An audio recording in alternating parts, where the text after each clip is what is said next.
Indira suspense காப் thriller திரைப்படத்தை எங்கேயும் எப்போதும் கண்டு மகிழ சன் நெக்ஸ்ட் ஆப் டவுன்லோட் செய்யுங்கள். நீ என்னெல்லாம் துரோகம் பண்ணிருக்கன்னு லிஸ்ட் போட்டு கொடுக்கட்டுமா? ஆனந்தியை நான் லவ் பண்ண ஆரம்பிச்சதும் என் ஃப்ரெண்ட்ஸ் கிட்ட கூட சொல்லாம உன்னை நம்பி நான் உன்கிட்ட சொன்னேன். ஆனா நீ என்ன பண்ண? நான் ஆனந்தியை லவ் பண்றேன்னு தெரிஞ்சும் என் முன்னாடி ஆனந்தி உங்களை தான் சார் லவ் பண்றா, கவலைப்படாதீங்கன்னு பேசிட்டு எனக்கே தெரியாம ஆனந்தியை லவ் பண்ணிட்டு இருந்தவன் தானே நீயே. சரி, என்கிட்ட நீ சொல்லாததுக்கு ஏதோ ஒரு மண்ணாகட்டி ரீசன் இருந்துச்சுன்னே வெச்சுக்கோ. ஆனா அதுக்கப்புறம் ஆனந்திக்காக நான் எவ்வளவு தூரம் ஃபீல் பண்ணிருக்கேன். அப்பெல்லாம் நீயும் நானும் நல்ல ஃப்ரெண்ட்ஸ் மாதிரி தானே பழகிட்டு இருந்தோம். அப்ப சொல்லிருக்கலாமே ஆனந்தியை லவ் பண்றேன்னு. ஏன் சொல்லல? ஏன்னா உன்கிட்ட நேர்மன்னு ஒண்ணு கிடையவே கிடையாது. சரி, என்ன விடு. ஆனந்தியை லவ் பண்ணும் போதாவது நீ அவளுக்கு நேர்மையா இருந்தியா?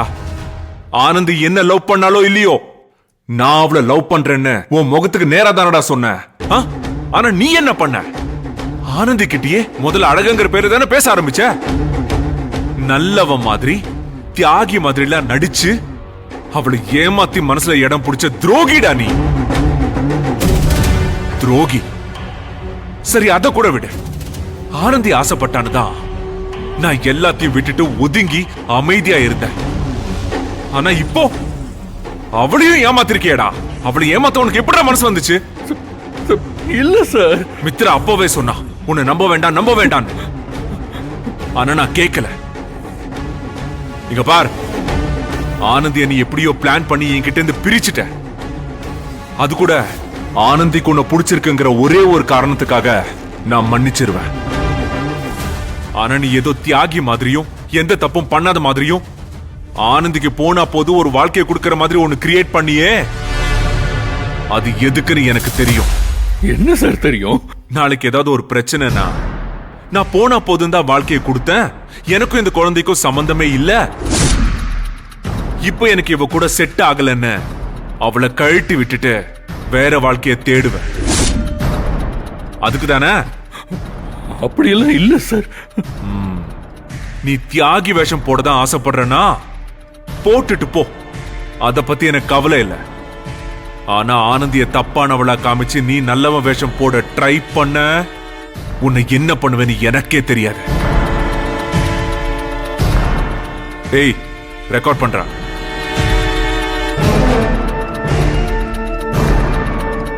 சொல்லு, உண்மைய சொல்லு. நீ தானே ஆனந்தியோட இந்த நிலைமைக்கு காரணம். சத்தியமான ஆனந்தி அப்படிலாம் பண்ணல சார். என்ன நம்புங்க சார். சொல்றா. ஆனந்தி கிட்ட போய் நான் அப்படிலாம் நடந்து போயினா சார். இப்படி சொன்னா நீ கேட்க மாட்ட. டேய், உன்னை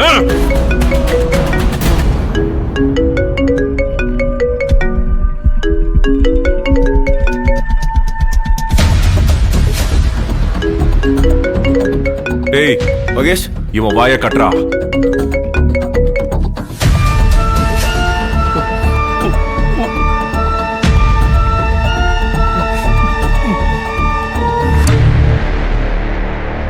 சொல்ல ஆனந்தி. சார், நாங்க இங்க கடைக்கிட்ட இருக்கிற கேமராவை பார்த்துட்டோம் சார். அதுல எதுலயுமே அன்புவை தூக்கிட்டு போன வேனு போகலையே சார். அன்புவை கடத்தின இடத்துல இருந்து கொஞ்சம் தூரத்துக்கு எந்த கடையிலயும் கேமரா இல்ல சார். அன்புவை அவங்க எந்த பக்கம் தூக்கிட்டு போனாங்கன்னே தெரியல சார். ரொம்ப பயமா இருக்குது சார். ஆனந்தி, நீ எதுக்கும் டென்ஷன் ஆகாத. நான் அன்பு கிட்ட தான் பேசிக்கிட்டு இருக்கேன். என்ன என்ன சார் சொல்றிய? அது அன்பு விஷயமா தான் கமிஷனர் கிட்ட பேச வந்தேன்னு சொன்னேன். கமிஷனர் என்ன சார் சொல்றாரு? அன்புவை கண்டுபிடிச்சிடலாம்னு சொல்றாரா? ஆனந்தி, அது விஷயமா தான் பேசிக்கிட்டு இருக்கேன். என் எதிரில தான் இருக்காரு. எப்படியும் உண்மை என்னன்னு தெரிஞ்சிரும். என்ன உண்மை சார்? அன்பை யார் கடத்தினாங்க, ஏன் கடத்தினாங்கிற உண்மை. அதை கண்டுபிடிக்காம நான் விட மாட்டேன். நீ கவலைப்படாத. அன்பு கிடைக்கும் போது உன் வாழ்க்கைக்கு ஒரு நல்ல முடிவு கிடைக்கும். நான் பாத்துக்கிறேன். இந்த விஷயத்தை நான் அவ்வளவு சீக்கிரம் விட மாட்டேன். நீ ஹாஸ்டலுக்கு போ. என்ன ஆனந்தி, மை சார் என்ன சொல்றாரு? அவருக்கும் தெரியலண்ணே, ஆனா கண்டுபிடிச்சிடலான்னு சொல்றாரு. இங்கேயும் யாருக்கும் எதுவுமே தெரியல ஆனந்தி. அண்ணே அண்ணே வாங்கனே போலண்ணே. சரி வா. அந்த கட்டை அவுத்து விடு. டேய், இப்போவும் ஆனந்தி உனக்காக தாண்டா துடிச்சுக்கிட்டு இருக்கா. அப்படிப்பட்ட பொண்ணை ஏமாத்தலாம் நினைக்காத சார். அப்புறம் நான் எந்த எல்லைக்கும் போவேன். ஒழுங்கா உண்மையை ஒத்துக்கோ. சார் சார், சத்தியமா நான் ஆனந்தி எதுவும் பண்ணல சார். நீ இப்படி சொன்னா கேட்க மாட்ட. உன்னை